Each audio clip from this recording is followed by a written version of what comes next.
नमस्कार, मैं हूं केशव पंडित और आप देख रहे हैं देश का तेजी से बढ़ता चैनल इंडिया लाइव। और इस वक्त आप देख रहे हैं हमारा खास कार्यक्रम लाइव इंटरव्यू। हमारे आज के खास मेहमान हैं पवन कुमार दास शास्त्री जी, जो मानस प्रवक्ता हैं, एमए व्याकरण हैं, वेदांत भागवताचार्य हैं। बहुत बहुत स्वागत है शास्त्री जी आपका चैनल इंडिया लाइव पर। जी जी। जी, भगवान राम और अयोध्या की जब बात करते हैं तो भगवान राम ही मन में उभर आते हैं, उनकी छवि, उनकी तस्वीर और पूरी अयोध्या। स्मृतियां जो है वो जहन में ताजा हो जाती हैं।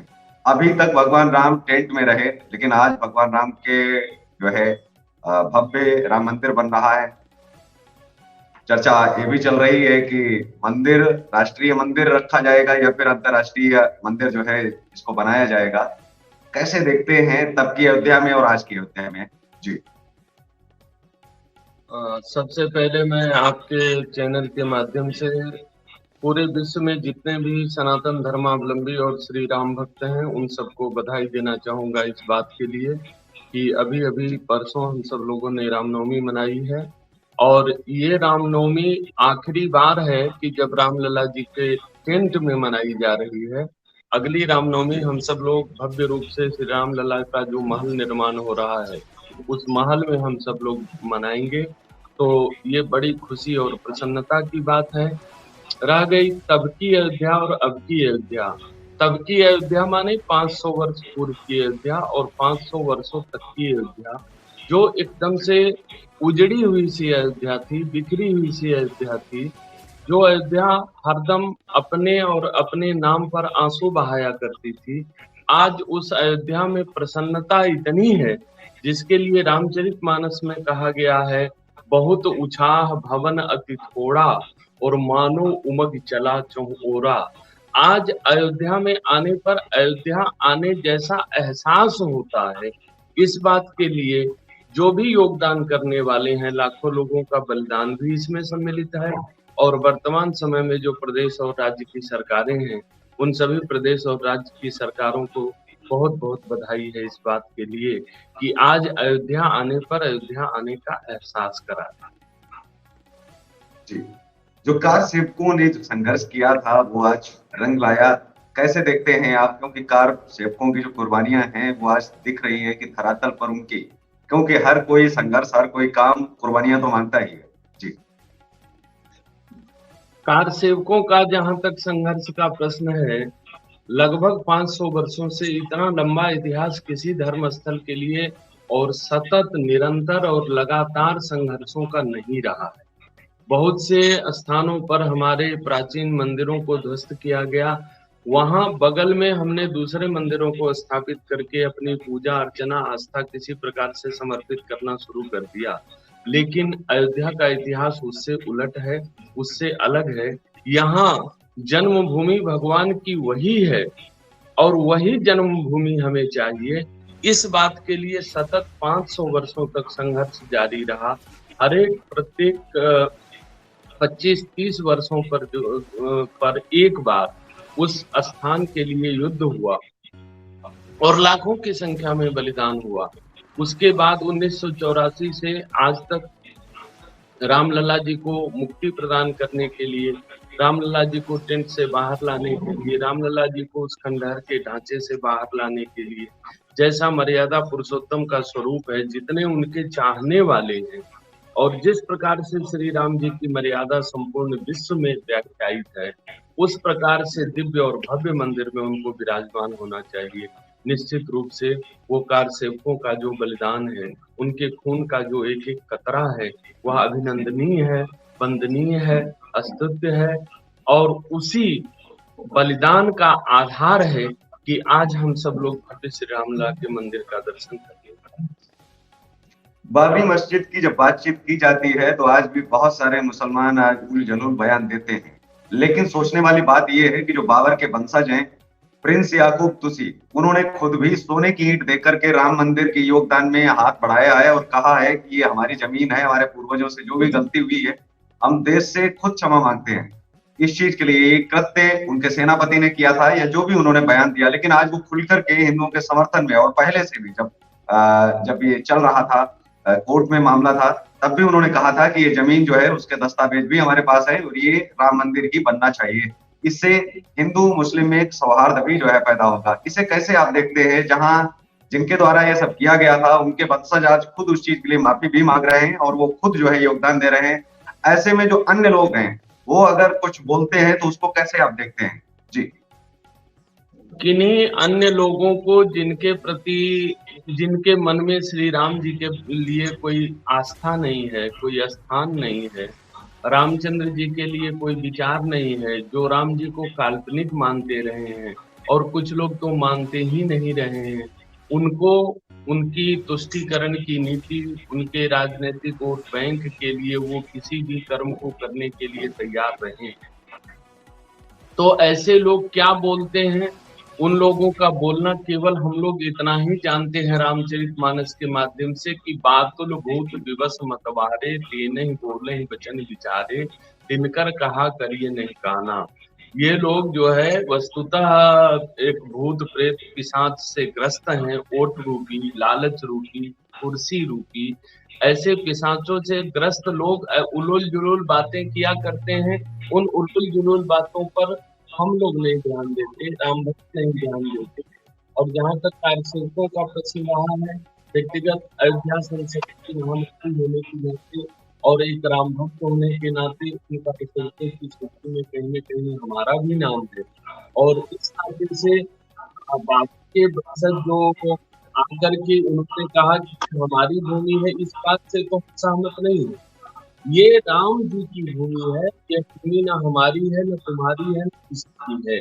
इस बात का प्रमाण आसमान से, धरती के नीचे से निकाल करके जब हम लोगों ने दिया है, तब माननीय सुप्रीम कोर्ट ने भी माना है कि रामलला की यही जन्मभूमि है। तो इसमें अगर योगदान किसी का है तो केवल उन लोगों का जिन लोगों ने पसीना बहाया है, जिन लोगों ने इसके लिए अपना खून बहाया है, जिन लोगों ने अपना शीश कटाया है, उन लोगों के योगदान की सराहना की जानी चाहिए, वंदना की जानी चाहिए, उनकी स्तुति की जानी चाहिए।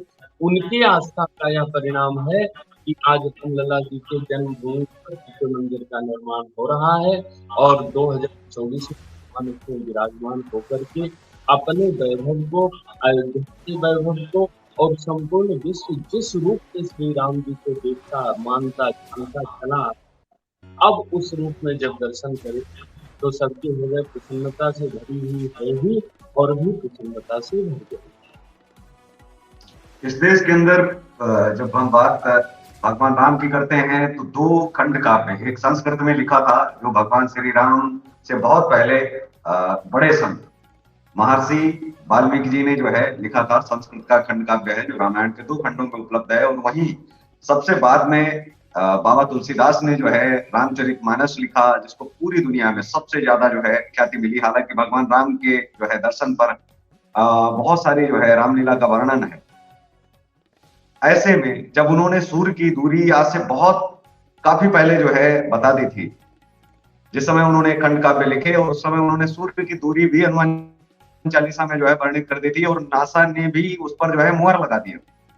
और आज उनका कुछ लोगों के द्वारा जो अपमान हो रहा है और अभी तक कार्रवाई नहीं हुई है, सरकारों को सख्त एक्शन लेना चाहिए। ऐसे में कैसे देखते हैं कि क्या ऐसे लोग जो विधर्म कर रहे हैं, जो इस तरीके की बयानबाजी के साथ में मानस के ग्रंथ जला रहे हैं, क्या ये सब सही है? और सरकार को क्या ऐसे में कड़े कदम या कड़े कानून बनाने की आवश्यकता है या नहीं? क्योंकि कहीं ना कहीं जो एक आम हिंदू भी है, जो एक आम सनातनी है, वो कुछ कर तो नहीं सकता, लेकिन उसकी आस्था पर कुटाराघात तो होता है, वो गुस्सा होता है, जलता है, लेकिन वो सरकारों पर भी तो गुस्सा निकालना चाहता है, परंतु निकाल नहीं पा रहा है। और उसका भी तो अनुरोध यही होगा कि संतों से अनुरोध है कि मोदी जी से कहें कि ऐसे बड़े और कड़े कानून बनाए जाएं। इसको कैसे देखते हैं कि क्या अभी तक कानून नहीं आ जाने चाहिए? इस निंदा कानून जैसे इस देश में लागू नहीं होने चाहिए कि भगवान की निंदा कैसे कर सकते हैं, भगवान के ग्रंथ कैसे जला सकते हैं? इस देश में कुछ ना कुछ तो कानून हो, जो बड़े कानून होने चाहिए। जी, बहुत अच्छा प्रश्न आपने उपस्थित किया है। रह गई बात की, एक बात जो आपने कही कि सनातन धर्मावलंबी कुछ कर नहीं सकते हैं, इसका प्रमाण 1992 में अयोध्या जी की धरती पर ही दिखाई पड़ गया कि सनातन धर्मावलंबी जब करना चाहते हैं तो वो क्या नहीं कर देते। जिस ढांचे को कहा जाता था कि छू दिया जाएगा तो प्रलय आ जाएगा, जिस ढांचा के तरफ उंगली उठाई जाएगी तो वो हाथ नहीं रह जाएंगे, अगर आंख उठा करके देखने की कोशिश की गई तो आंखें नहीं रह जाएंगी, और जहां परिंदा पर नहीं मार सकता है, तो उस जगह पर सनातन धर्मावलंबियों ने यह दिखा दिया उस समय, उस गुम्मज पर चढ़ करके झंडा लहरा करके ये दिखा दिया कि सनातन धर्मावलंबी जब कुछ करना चाहता है तो जिस प्रकार से समुद्र के ज्वार भाटा को कोई रोक नहीं सकता है, किसी भी प्रकार की दीवारें उसमें बाधा नहीं बन सकती है, और अपने लक्ष्य तक पहुंचने से उसको कोई रोक नहीं सकता है, तो सनातन धर्मावलंबियों के भीतर जब ज्वार उठता है, जब धैर्य की सीमा पूरी हो जाती है, तो उस बांध को तोड़ने के बाद क्या रिजल्ट होता है, ये तो बाबरी ढांचा टूटने के बाद सारी दुनिया ने देख ही लिया। रह गई कि आजकल जो लोग रामचरितमानस का अपमान कर रहे हैं, तो संत समाज ही नहीं, संपूर्ण हिंदू समाज जो है रामचरितमानस को कोई पोथी, कोई पुराण, कोई ज्ञान, कोई विज्ञान नहीं मानता है, स्वयं साक्षात भगवान मानता है। और रामचरितमानस अगर भगवान है तो निश्चित रूप से जो लोग उसका अपमान कर रहे हैं वो भगवान का अपमान कर रहे हैं। और आपकी जानकारी के लिए बता दूं और संपूर्ण देश के लिए कि यहाँ से अयोध्या के संत समाज ने माननीय प्रधानमंत्री जी से भी आग्रह किया है, माननीय मुख्यमंत्री जी से भी आग्रह किया है कि सबसे पहले तो इस देश में इस निर्भया कानून लागू होना चाहिए, वह काम करना चाहिए। जो लोग प्रकार के अपराध करते हैं उन सभी पर राष्ट्रीय सुरक्षा कानून लगाया जाना चाहिए।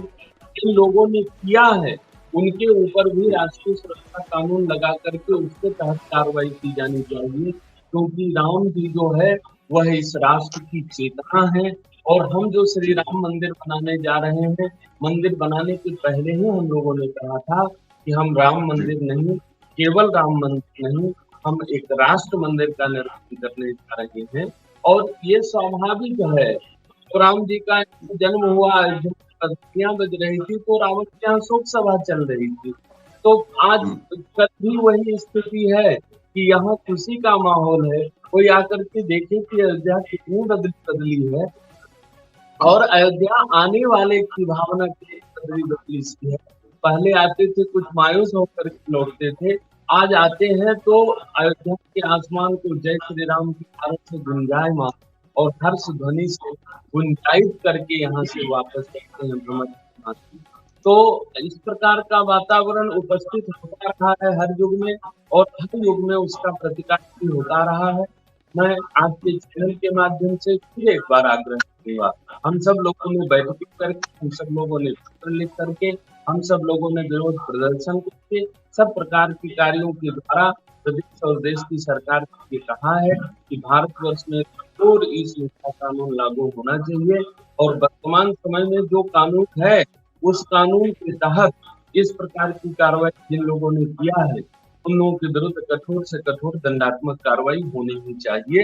ये निश्चित रूप से हम मत जी। वर्तमान समय की अगर हम बात करें तो वर्तमान समय में मंडन मिश्र का जब हम जिक्र करते हैं, शंकराचार्य का, आदि गुरु शंकराचार्य हमारे जो है वो धर्म गुरु सनातनियों के माने जाते हैं। जैसे ही भ्रूण पेट में आता है उसी समय से उनके धर्म गुरु आदि गुरु शंकराचार्य होते हैं। शंकराचार्य ने अंतिम जो है शास्त्रार्थ किया था मंडन मिश्र के साथ में और उनकी पत्नी के बाद में, उसके बाद में कोई शास्त्रार्थ नहीं हुआ। शंकराचार्य की पेट तो संभालते शंकराचार्य चले आए। शंकराचार्य शंकर के अवतार भी माने जाते हैं, अंश भी माने जाते हैं। क्या आपको लगता है कि उसके बाद भी शास्त्रार्थ होने चाहिए थे? जिस समय मनुस्मृति जलाई गई उस समय भी शास्त्रार्थ होना चाहिए था। जिस समय रामचरितमानस जलाई गई उस समय भी शास्त्रार्थ होना चाहिए था। जिस समय धर्म के ऊपर जब भी कोई विवाद होता है, मुझे लगता है कि शंकराचार्य को एक चुनौती भेजनी चाहिए, उनको एक नोटिस भेजना चाहिए धर्म संसद की तरफ से ऐसे लोगों को कि आप या तो हमारे साथ में शास्त्रार्थ करिए। अगर उस एजुकेशन मिनिस्टर को ये भेजा होता पहली बार जब उसने बयान दिया, तो उसको ये शंकराचार्य जी के द्वारा, क्योंकि शंकराचार्य तो बागेश्वर धाम सरकार से लड़ने में लगे हैं, शंकराचार्य के द्वारा अगर ये नोटिस भेजा जाता कि आप शास्त्रार्थ करिए, हम आपके सामने अपने 20 बच्चे रखेंगे और उनमें से किसी से भी आप एक से शास्त्रार्थ कर सकते हैं। जो लोग आपको ज्ञान देते हैं, जिनको मान करके आपने जो है ये बयान दिया है, या तो और पूरा लाइफ चलेगा। अगर आपने शास्त्रार्थ में ये साबित कर दिया कि चौपाई गलत है या आपको जिस पर भी आपत्ति है, तो मैं शंकराचार्य होने के नाते मैं उस चौपाई को उस खंड काव्य से या उस शास्त्र से मैं हटा सकता हूं, क्योंकि किसी भी शास्त्र में संशोधन शंकराचार्य कर सकते हैं, हटा भी सकते हैं और बढ़ा भी सकते हैं। अगर ये बात करते तो मुझे लगता है कि विश्व का जो है मंडन मिश्र के बाद का शास्त्रार्थ रुका क्यों और रुकना क्यों चाहिए। वो शास्त्रार्थ अगर होता, किसी की हिम्मत नहीं होती कि आगे से किसी पर चर्चा करने से पहले उनको पता होता कि हमें शास्त्रार्थ भी करना पड़ेगा, कान पकड़ के माफी भी मांगनी पड़ेगी। पूरा देश ही नहीं पूरी दुनिया देखेगी कि आप में क्या काबिलियत है। आप नहीं, आपने बयान दिया ठीक है, लेकिन आप अपने धर्माचार्य लेकर के आओ, वो हमारे साथ में शास्त्रार्थ कर ले। शास्त्रार्थ होना चाहिए था या नहीं, ये मैं आपसे जानना चाहता हूं। अन्यथा फिर शंकराचार्य के होने का क्या अर्थ है? क्योंकि शंकराचार्य का अर्थ यही है कि हमारे धर्म पर अगर कोई प्रश्न खड़ा कर रहा है, ये उसकी आजादी है, अभिव्यक्ति की आजादी, कभी नहीं रोका गया। लेकिन क्या हम चुनौती या फिर हम शास्त्रार्थ करने में क्या अक्षम हो गए हैं, सक्षम नहीं रहे हैं? दोनों चीजें, दोनों सवाल आपसे मैं जानना चाहता हूँ एक एक करके। जी, बहुत अहम प्रश्न आपने कहा कि शास्त्रार्थ होना चाहिए। आपने जितना लंबा प्रश्न किया उसका मैं बहुत संक्षेप में सीधा सा उत्तर देना चाहूंगा। शास्त्रार्थ उस व्यक्ति से किया जाता है जो शास्त्रार्थ करने की योग्यता रखता है, जिस जी, रामचरित मानस के बारे में ये पता नहीं है कि रामचरित मानस में कितने कांड हैं, तो उस जी। व्यक्ति से शास्त्रार्थ का कोई प्रश्न नहीं उठता। और नहीं, लेकिन आज तक तो बहुत सारे लोग विद्वान माने गए ना। जैसे मैंने पहले मनुस्मृति का जिक्र किया, तो आप समझ गए होंगे कि जिन्होंने ग्रंथ स्वामी चलाए हैं, प्रसाद अगर उस मौर्य समय भी जैसे शास्त्रार्थ को क्या चुनौती दी नहीं जा सकती? नहीं, मैं आपसे हाथ जोड़ के निवेदन कर रहा हूँ, ये बहुत सारे लोगों का सवाल है मेरे पास, और ये शायद बहुत सारे पत्रकार नहीं कर पाए होंगे। ऐसे क्या उस समय भी तो शंकराचार्य ऐसे चुनौती दे सकते थे ना इस चीज पर? जी, में हाथी और कुत्ते की कभी तुलना हुई है इस संसार में? जी, मैं अब नहीं कहना चाहता हूँ, क्योंकि आजकल हम्म, एफआईआर का युग भी बहुत तगड़ा चल निकला है। लेकिन हम्म, उसके लिए मैं किसी प्रकार से भयभीत भी नहीं हूँ, और हमारा हिंदू समाज भयभीत नहीं है, और ना जी, ही हमारा सनातन धर्म भयभीत है। शास्त्रार्थ की योग्यता वाले व्यक्ति से शास्त्रार्थ की जाती है ना, मूर्खों से क्या हम्म, शास्त्रार्थ किया जाएगा? हम्म। जिसको रामायण की चौपाई नहीं, जिसको जो है रामचरितमानस में बताते हैं कि 6 कांड हैं, और नहीं, नहीं, रामचरितमानस सवाल तो फिर ये भी है ना कि तो ऐसे अगर व्यक्तियों के अगर अगर बागेश्वर धाम सरकार को रोका जा रहा है, बागेश्वर धाम सरकार को रोका जा रहा है, तो ऐसे में क्या धर्म के प्रति जो है सचेत रहने की आवश्यकता है या नहीं? जी, तो ऐसे व्यक्ति से शास्त्रार्थ करने का कोई औचित्य नहीं है। तो शास्त्र शब्द के अर्थ को न समझे, जो शास्त्र के मत को न समझे। हमारे शंकराचार्यों ने, हमारे अन्य धर्माचार्यों ने अपना जो अपनी भूमिका होनी चाहिए उस भूमिका को अच्छे रूप में निभाया है। सरकार से हम्म, आग्रह किया है। कोई पागल हो जी, जाता है ना, तो उसके साथ बैठ हम्म। के डिस्कशन और सत्संग तो यही तो किया जब हम जाता अफगानिस्तान में थे, शास्त्री जी, जब हम अफगानिस्तान में थे तब भी हमारे अंदर यही तो अहम था कि हमारे सामने काबिल व्यक्ति होना चाहिए। यही अहम जब हम पाकिस्तान में थे तब भी हमारे अंदर था। यही अहम हमारे अंदर बर्मा, म्यांमार, नेपाल, अफगानिस्तान, हम तमाम देश आपको गिना सकते हैं जहां हम थे, और यही एक अहम था। हम काबिल नाकाबिल तो हम बाद में तय करें, लेकिन क्या आपको लगता नहीं कि आज हम जिस देश में हैं उसमें भी हमारे लिए वही चुनौतियां जो पहले थी, हम आज वहां खत्म हो चुके हैं। अगर हम आज यहाँ हैं तो धर्माचार्यों की क्या ये जिम्मेदारी नहीं है उस परंपरा को बचाए रखने के लिए, उस परंपरा को फिर से उठाया जाए? और जो भी बोल रहा है, हम ये तय नहीं करेंगे, देश को तय करने दें। देश के 125 करोड़ हिंदू ये चीज तय करें कि कौन गलत है कौन सही है, लेकिन सामने आकर के उस व्यक्ति को हम चुनौती तो दे सकते हैं ना, लड़ने के लिए। जो बार बार अगर हमें गलत बोल रहा है तो हम लड़ने के लिए तो उस परंपरा का इस्तेमाल कर सकते हैं। नहीं किया तो हम सिमटते चले आए ना। आज हम सिमट के इतने रह गए हैं, ये भी तो सच है ना। इसमें भी तो कोई दोहराई नहीं। या तो आप ये स्वीकार कर लीजिए कि हम पहले भी इतने ही थे और आज भी इतने ही हैं। उन राज्यों में हम कभी थे ही नहीं, उन देशों में हम कभी थे ही नहीं। जी, नहीं, कहीं न कहीं समस्याएँ उस राज्य में, हम केवल अफ़गानिस्तान तक ही नहीं पहुँचते हैं, हम तो ईरान, जी, इराक तक पहुँच चुके हैं। इराक में अभी बिल्कुल। 8,000 साल पुराना इन्हीं लोगों के द्वारा खुदाई में जो है भगवान श्री रामचंद्र जी का पूरा दरबार और हनुमान जी महाराज मिले हैं। रूस में भी बिल्कुल। जब खुदाई होती है तो कहीं न कहीं हमारे भगवान श्री रामचंद्र जी, भगवान विष्णु, सूर्य भगवान मिलते हैं। मिस्र में अभी जो मक्का पवित्र पुराना मक्का जो है, उस मक्का में जब खुदाई हुई है तो खुदाई करने वाले इस्लाम मत के अनुयायी लोग ही हैं। और उन लोगों ने प्रत्यक्ष रूप से दिखाया है, सारे लोगों ने। आज तो सारी दुनिया मुट्ठी में है। वहां भी मंदिर जी के अवशेष, मंदिर के चिन्ह और मंदिर की उपस्थिति का प्रमाण मिला है। और जहां तक मुझे पता है कि ऐसे जो प्रवर्तन करने वाले हैं अन्य मत मजहब के, वो प्रवर्तन करने वालों ने भी कहा है कि हमने तमाम जी स्थानों को नष्ट करके और उसके बाद बहुत परिश्रम से जो है हमने इस्लाम की स्थापना की है, हमने इस मजहब की स्थापना की है। आज उसके प्रमाण धरती पर मिल रहे हैं। तो ये हम मान लें कि हम उस प्रदेश में तो नहीं हैं। इस प्रदेश में जी नहीं, संपूर्ण वसुधा तल पर, पूरे पृथ्वी के ऊपर। अमेरिका में खुदाई होती है तो मंदिर ही क्यों मिलता है? रूस में खुदाई जी होती है तो मंदिर ही क्यों मिलता है? और नहीं, ब्रिटेन यही में आपसे, खुदाई। इसीलिए तो विनम्रता पूर्वक हमने आपसे सवाल किया कि हम जब थे खत्म क्यों हुए, उन वजहों को हमने नजरअंदाज किया। हम किसी से सहमत हो सकते हैं अथवा असहमत, लेकिन हम उसे नजरअंदाज अगर करते हैं तो ये क्या लगता है कि नजरअंदाज करते करते हमारी आज ये स्थिति हो गई। दूसरा हमारा अब सवाल ये भी है। जी देखिए, महाभारत काल में बहुत बड़ी क्षति हमारे राष्ट्र की हुई। वो हमारा राष्ट्र जो रसिया तक फैला हुआ था, मैं वहां तक की बात बिल्कुल करता हूँ। उस समय बिल्कुल। जितने भी हमारे वैज्ञानिक थे, ऋषि मुनि, ज्ञान को जानने वाले लोग थे, तो बहुत से लोग उस भीषण युद्ध में लड़कर के समाप्त हो गए, जिसका जी प्रभाव रहा कि हमारा समाज थोड़ा सा कमजोर पड़ा। और कमजोर पड़ा तब भी अपने धर्म के प्रति समर्पण की भावना में कमजोर नहीं।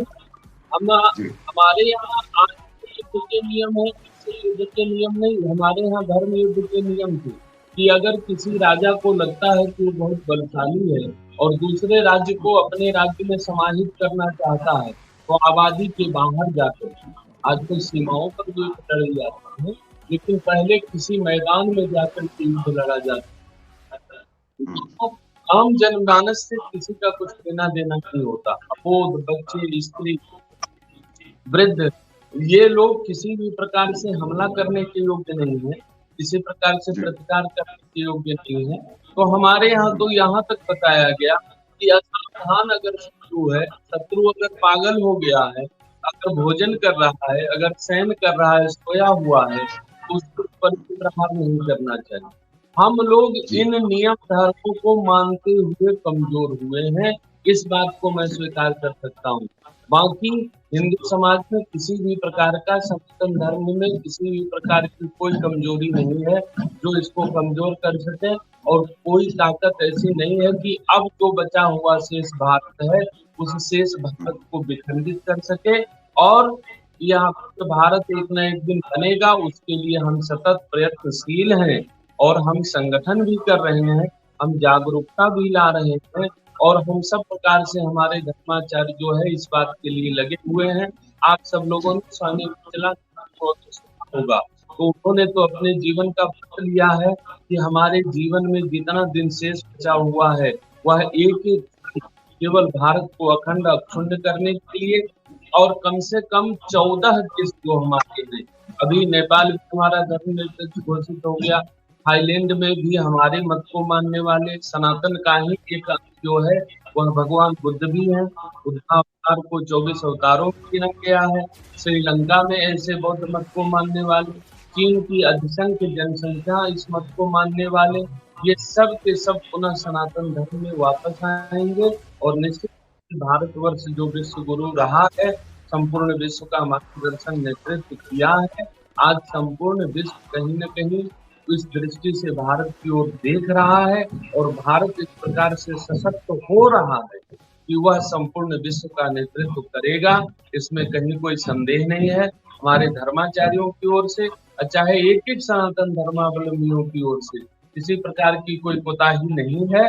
एक राम जी का मंदिर बना रहे हैं, उसके पहले ही हम लोग कह चुके हैं, ये अभी तो पहली झांकी है, लेकिन अभी हमारा मथुरा काशी बाकी है। और इस 3 नहीं तो 30,000, मैं साफ साफ कहना चाहता हूँ, इसके लिए चाहे कोई भी FIR हो, कुछ भी हो, जी किसी जी को अच्छा लगे या ना लगे, लेकिन 3 नहीं तो 30,000 का हम लोग हिसाब किताब करके रहेंगे। राम लला, हमने कहा है कि पहले हम उनको विराजमान करा लेते हैं, उसके बाद आगे की स्थिति को देखेंगे।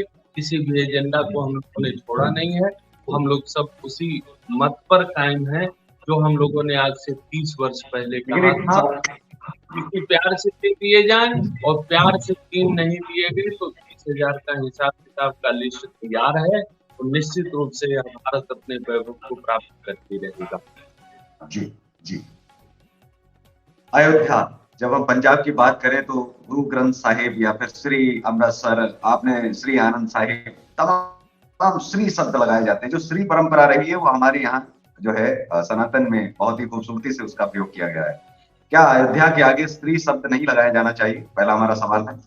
और दूसरा, क्योंकि वह भगवान राम की जन्मभूमि है, जहां उनके चरण पड़े, तो अयोध्या के आगे श्री हर जगह लगाया जाना चाहिए। जैसे बहुत अपने देश में जो है, जैसे श्री गंगानगर है, तो हम जब देखते हैं श्री हरिकोटा है, तो बहुत सारी जगहों पर है। तो अयोध्या भी जो भगवान राम के जहां चरण पड़े और जहां वो प्रकट हुए, तो उसके आगे भी श्री शब्द लगाया जाना चाहिए। यानी दूसरा, भगवान राम के इस मंदिर को राष्ट्रीय मंदिर की मांग हो रही है। मुझे लगता है कि इसको अंतर्राष्ट्रीय मंदिर नहीं किया जाना चाहिए। जिस तरह से मक्का एक अंतर्राष्ट्रीय धार्मिक स्थल है उनके अनुयायियों के लिए, इस्लाम के अनुयायियों के लिए, इस तरह हिंदुओं के लिए एक तो अंतर्राष्ट्रीय स्थल होना चाहिए, एक तो अंतर्राष्ट्रीय केंद्र होना चाहिए। जी, अयोध्या जी सदैव से जो है वो राष्ट्रीय नहीं अंतर्राष्ट्रीय गतिविधियों का केंद्र रहा ही है। यहाँ पर एक हम्म, तिनका हिलता है तो पूरा विश्व हम्म, हिलता है। जहाँ तक जी, श्री हरमंदिर साहब श्री लगा करके और जी, अयोध्या जी को संबोधित और प्रबोधित करने की बात है, तो जी, आम जनमानस और जब भी यहाँ का संत समाज है वो श्री अयोध्या जी ही लिखता है। और जी, इसके लिए भी औपचारिक रूप से अयोध्या संत समिति ने मेरे द्वारा भी अयोध्या संत समिति के महामंत्री होने के नाते, हिंदू पर्सनल लॉ बोर्ड के महामंत्री और प्रवक्ता होने के नाते, ये जी, पत्र से बरसों पहले जो है ये माननीय मुख्यमंत्री जी को भी दिया जा चुका है, माननीय प्रधानमंत्री जी को भी दिया जा चुका है। इस जी, क्षेत्र में कार्य भी हो रहे हैं। अयोध्या की जो पंचकोसी अति पवित्र क्षेत्र माना जाता है, 14 कोसी जो विशिष्ट क्षेत्र माना जाता है और 84 कोस में जो पूरी अयोध्या की मानी जाती है। पहले जी, इसके जो नाम बदले थे, जैसे अयोध्या का ही एक मोहल्ला 14 कोसी परिक्रमा क्षेत्र का फैजाबाद के नाम से जाना जाता था।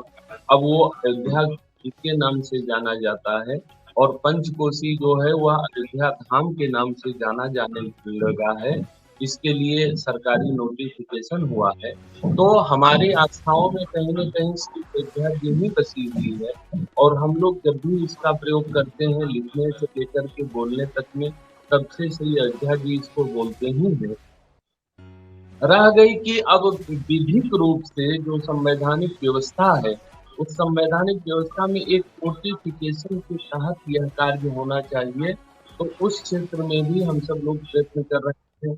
जो फैजाबाद जंक्शन नाम से स्टेशन था, उसको जो है वहाँ पर छावनी है सेना की और बहुत पुरानी छावनी है, तो उस स्टेशन का नामकरण भी अयोध्या कैंट के रूप में किया गया है, अयोध्या छावनी के रूप में किया गया है। फैजाबाद का नाम बदला गया है। तो इस प्रकार से हम सब लोग सनातन धर्म के वैभव की ओर बढ़ने के लिए सतत प्रयत्नशील हैं, जागरूकता पूर्वक लगे हुए हैं। जहाँ तक हमारी जानकारी फ्लैश नहीं हो पा रही है, पहुँच नहीं पा रही है, वहाँ लोगों को लग रहा है कि इसमें कहीं न जी, कहीं कोई ढिलाई हो रही है या इस प्रकार के कार्य की तरफ ध्यान ही नहीं दिया गया। मैं आपको बहुत धन्यवाद दूँगा। यह एक बहुत जी, महत्वपूर्ण प्रश्न आपने संपूर्ण देश की जनता के समक्ष रखा कि अयोध्या जी के वैभव को, अयोध्या जी की महिमा को और कितने सुंदरतम ढंग से निखारा जा सकता है। इसके लिए आपको व्यक्तिगत रूप से और आपके चैनल को मैं बधाई देना चाहूँगा और चाहूँगा कि भविष्य में आप इस प्रकार के प्रश्न हम सब साधु महात्माओं के समक्ष भी रखें, राजनेताओं के समक्ष भी रखें, आम जनमानस के समक्ष भी रखें।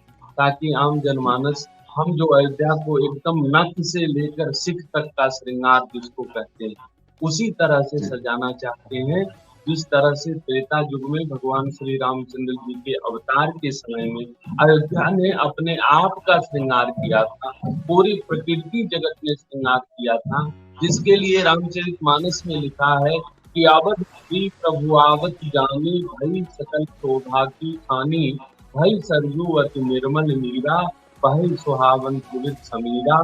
और राम राज की जो परिकल्पना है, राम राज में सबन प्रीति, चलहि धर्म निरत सुख रीति, राम राज कर सुख संपदा, कहीं कोई कमी सितार।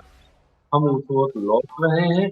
इस लौटने में फिर से मैं आग्रह करूंगा कि आप जैसे लोग इस जागरूकता के प्रश्न को हम सब लोगों तक पहुंचाते रहें, ताकि हमें ऊर्जा मिलती रहे इस प्रकार की कि हम लोग इसके लिए और सतत प्रयत्नशील रहें और नक्शे शिक्षक अयोध्या को उसी तरह सजाएं जैसे यह सतयुग में महाराज मनु ने सजाया था, और उसके बाद त्रेता युग में वैवस्वत मनु ने और प्रभु श्री रामचंद्र जी ने सजाया था। इसके लिए आपको बहुत बहुत पुरस्कार, धन्यवाद। चैनल इंडिया लाइव की जब हम बात करते हैं 8 वर्षों के बाद में पुनः जो है शुरुआत हुई और अयोध्या से आप सबसे पहले हमारे साथ में जो है लाइव हुए हैं। दूसरी चीज, उगते सूरज को दुनिया सलाम करती है, ये भी कहा जाता है उगते सूरज को दुनिया प्रणाम करती है। और साथ ही जो सूर्य पताका है वो भगवान प्रभु श्री राम की सूर्य पताका में भी सूर्य जो है दिखाई देते हैं और वो सूर्य के वंशज भी हैं।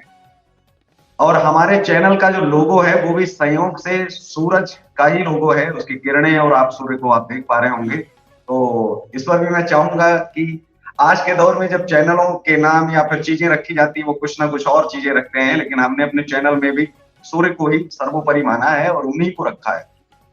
दूसरा हमारा सवाल ये है कि हिंदू राष्ट्र को कैसे आप देखते हैं आने वाले समय में, जो हिंदू राष्ट्र की परिकल्पना के साथ में जो लोग लड़ाई लड़ रहे हैं उसे आप कैसे देख पा रहे हैं? क्योंकि बहुत सारे नेता जो विपक्षी दल के हैं वो सहमत भी हैं, कुछ असहमत भी हैं, उनमें सहमति असहमति आपस में कब बनती है कब बिगड़ती है पता नहीं चलता है। लेकिन हिंदू राष्ट्र को कैसे देखते हैं कि हिंदू राष्ट्र कैसा होना चाहिए? पहला, क्योंकि ये अन्य वर्गों में भी ये धारणा है कि कहीं ऐसा तो नहीं है कि 56 देश हमारे धर्म के हैं, वहां तो कुछ ऐसी सुविधाएं हैं ही नहीं। क्या हिंदू राष्ट्र में भी तो ऐसा नहीं हो जाएगा जहां हमारे लिए कोई स्थान ही नहीं बचे? तो कैसा हिंदू राष्ट्र होना चाहिए? आप कैसे हिंदू राष्ट्र को देखते हैं? मैं सुनना चाहता हूं कि आपके अपने विचारों में हिंदू राष्ट्र कैसा है। जी, हमारे विचार में हिंदू राष्ट्र वैसा ही है जैसा श्री राम जी के राज्यकाल में था। सब नर करहि परस्पर प्रीति, चलहि स्वधर्म निरत श्रुत रीति। जिसका जो जो अपना अपना धर्म है, पिता के धर्म को निभाए, पुत्र के धर्म को निभाए, नागरिक के धर्म को निभाए, और जहाँ स्वल्प कष्ट नहीं कवनो पीड़ा, सब सुंदर सब विरुद्ध शरीर। जहाँ थोड़ा सा भी किसी प्रकार का किसी को शारीरिक मानसिक किसी प्रकार का कोई कष्ट नहीं होता हो, और सब कष्ट नहीं कवनो पीड़ा, सब सुंदर सब विरुद्ध शरीरा। तो राम राज्य की अवधारणा जो है वही हमारे हिंदू राष्ट्र की अवधारणा है। हमारे हिंदू राष्ट्र की अवधारणा में तृतीय श्रेणी का नागरिक होता ही नहीं है, तृतीय और चतुर्थ श्रेणी की बात तो अलग रही। और कभी कभी अज्ञानतावश या किसी कारणवश लोगों ने अगर चौथे पायदान पर, तीसरे पायदान पर किसी को रखने का प्रयास किया, प्रभु श्री रामचंद्र जी को उठा करके उसको पहले पायदान पर किया। जैसे निषाद राज जो है भगवान ने, केवट जो है भगवान ने उनको गले से लगाया, और राम जी आगे आगे यह कार्य करते गए। उसके पीछे जब गुरुदेव वशिष्ठ जी पहुंचे हैं तो राम सखा ऋषि बरबस भेटा, जन्महि लुठत स्नेह समेटा। तो सबसे निचले पायदान पर जो रहने वाले लोग, उनको भगवान श्री रामचंद्र जी ने जब हृदय से लगाया है और लगाने के बाद संपूर्ण विश्व के सामने एक संदेश दिया है कि राम राज्य इसको कहते हैं जहाँ पर पहला दूसरा कोई नहीं होता है, सब लोग बराबर, सब नर करहि परस्पर प्रीति, चलहि स्वधर्म निरत सुख रीति। तो किसी को इस बात से भयभीत नहीं होना चाहिए। और हमको लगता है कि कुछ षड्यंत्रकारी लोगों को छोड़ करके आम जनमानस जो है, अन्य मत मजहब को मानने वाले भी वो अभी हिंदू धर्म और हिंदू की सहिष्णुता को अच्छी प्रकार से जानते हैं, और जानते हैं तो मानते भी हैं।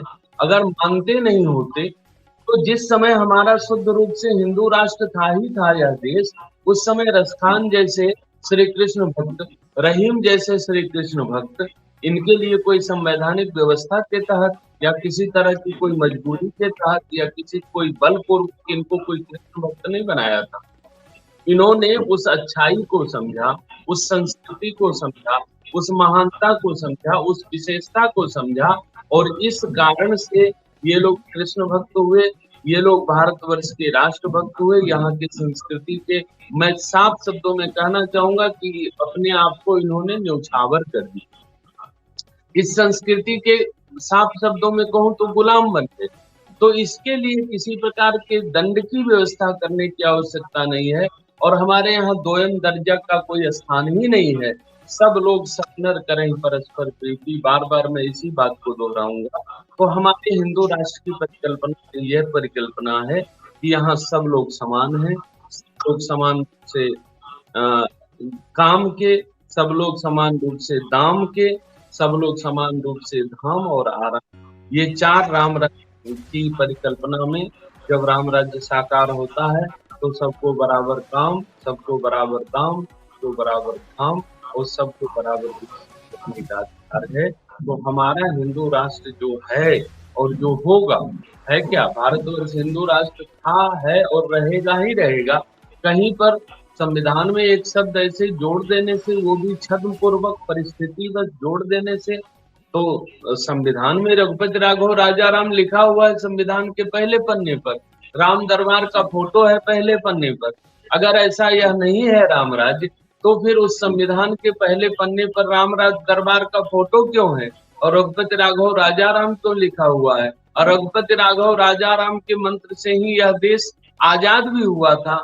गांधी जी ने जब तक रघुपति राघव राजा राम का मंत्र नहीं दिया था, तब तक ये देश आजाद भी नहीं हुआ, तब तक लोग उतनी रुचि से, उतने एक्टिव होकर के नहीं लगे कि देश स्वतंत्र हो सके। तो इसलिए हम समझते हैं कि निश्चित रूप से किसी को भयभीत होने की आवश्यकता नहीं है, और भयभीत केवल कुछ लोग षड्यंत्र के तहत लोगों को भयभीत करने का प्रयत्न करते हैं।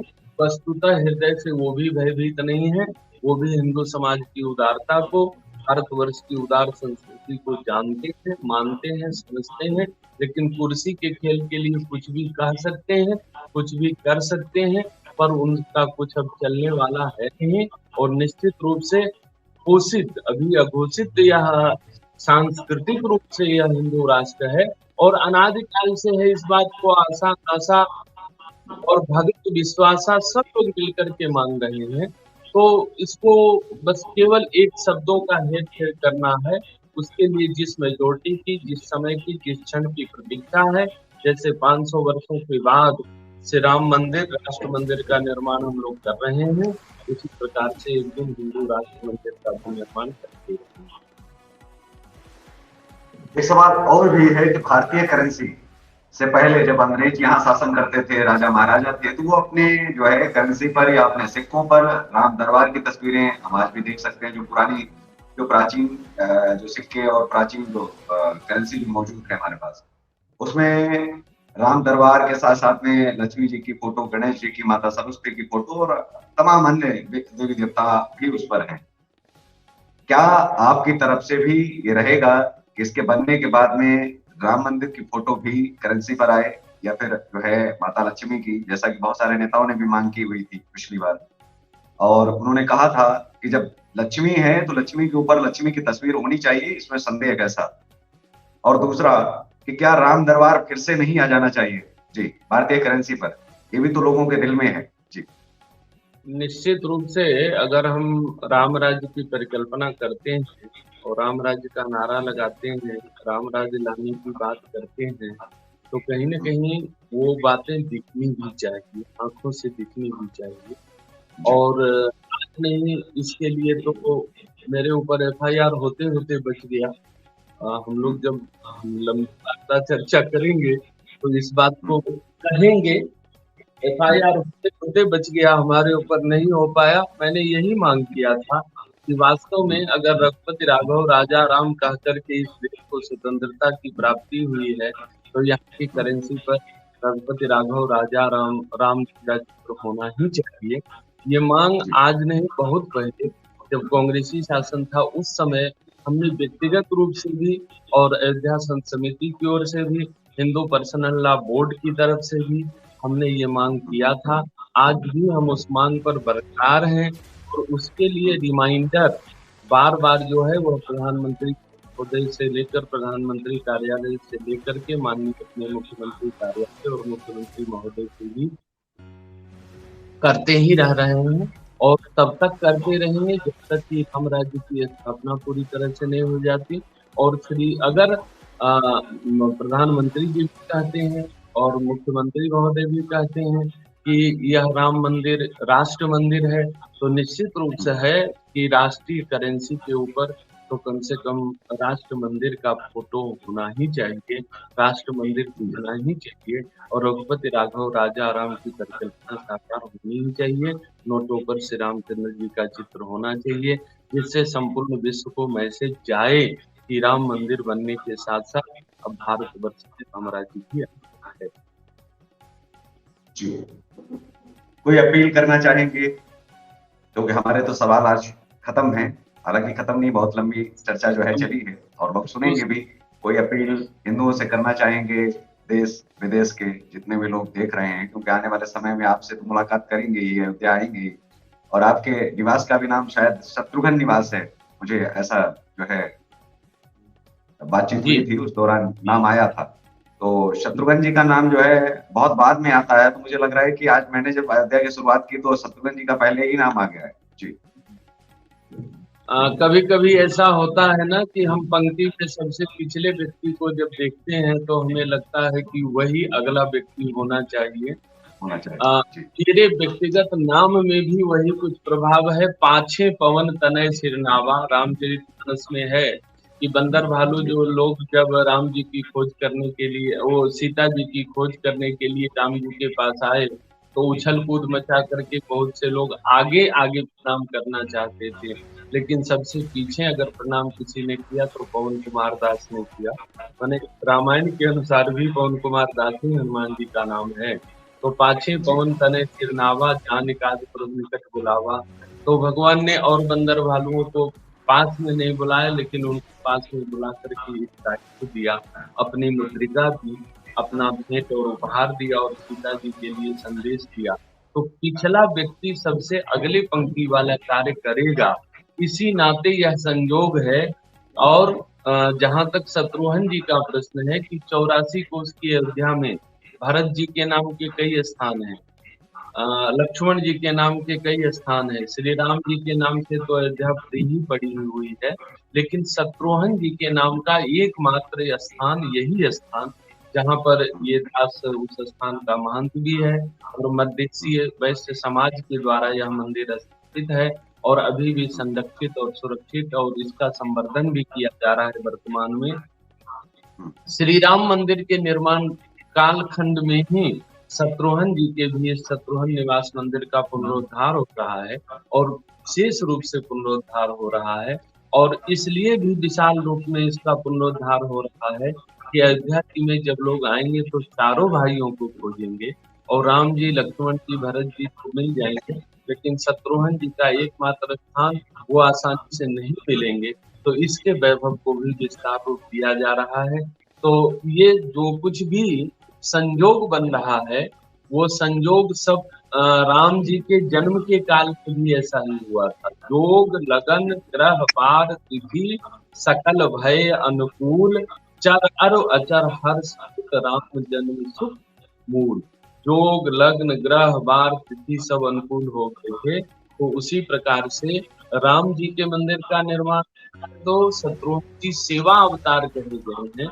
आप देखेंगे कि वाल्मीकि रामायण से लेकर के रामचरितमानस तक शत्रुघ्न जी ने केवल सेवा किया है, मुंह उन्होंने कहीं नहीं खोला, लेकिन तीनों भाइयों का अपार स्नेह उनके ऊपर बरसता रहा है। तो बोलना कम करना ज्यादा, ये शत्रुघ्न जी का स्वभाव रहा है उसी हिसाब से शत्रुघ्न निवास भी अपना प्रचार प्रसार कम कर रहा है, लेकिन अपनी गति से विकास की ओर अग्रसर है। मैं सभी सनातन धर्मावलंबियों से भी ये आग्रह करूंगा और संपूर्ण भारतवर्ष में रहने वाले सभी मत मजहब जो भी नागरिक हैं, उन सब नागरिकों से यही कहना चाहूंगा कि राम राज्य की परिकल्पना जो रामायण में बताई गई है, सब नर करहि परस्पर प्रीति, चलहि स्वधर्म निरत सुरत रीति, इस प्रकार से अपने अपने धर्मों का सब पालन करें, प्रेम सबसे बैर किसी से नहीं। इस बात को गांठ बांध लें सब लोग और इस को जीवन में अपनाएं, उतारें और राम राज्य की परिकल्पना को भारतवर्ष में साकार करें, तो संपूर्ण विश्व सुखी हो जाएगा। यही हुआ है जब भारतवर्ष में किसी सुशासन की स्थापना हुई, तो उसका अनुकरण संपूर्ण विश्व ने किया है। आज भी नासा में तमाम प्रकार के शोध और रिसर्च रामायण के आधार पर हो रहे हैं, राम जी के जीवन के आधार पर हो रहे हैं, कृष्ण जी के जीवन के आधार पर हो रहे हैं। आज और किसी मुझे कहने में कोई संकोच नहीं है कि ईसा मसीह के जीवन के ऊपर नासा कोई रिसर्च नहीं कर, या अन्य मत मजहब को मानने वाले लोगों की जो आचार्य हुए, जो उसके संस्थापक हुए, उनके जीवन पर कुछ रिसर्च नहीं हो रहा है। लेकिन राम जी और कृष्ण जी के जीवन पर, उनके कार्यों पर नासा भी तमाम प्रकार के रिसर्च का प्रकल्प अपनाए हुआ है और रिसर्च कर रहा है। इसलिए सब लोग हृदय से यह स्वीकार करें कि राम राज्य जैसी कल्याणकारी विचारधारा और राज्य और दूसरी राज्य धरती पर हुआ न होने वाला है। तो राम राज्य को सब लोग अपनाएं, सब में परस्पर प्रेम से एक साथ रहें। बस यही मेरा संदेश है। आपके चैनल को, आपको भी बहुत बहुत धन्यवाद, आभार। जी, बहुत बहुत प्रणाम। आप जुड़े और आपने जो है बहुत तमाम जो है सवालों के जवाब भी दिए और आपने अपनी बात भी रखी, आपके विचारों में कैसा भारत होना चाहिए, श्रेष्ठ भारत होना चाहिए, राम राज्य जैसा होना चाहिए। तो आज के इस कार्यक्रम में बस इतना ही, हमें दीजिए इजाजत, नमस्कार। और आप देखते रहिए देश का तेजी से बढ़ता चैनल इंडिया आगे। जय हिंद, वंदे मातरम।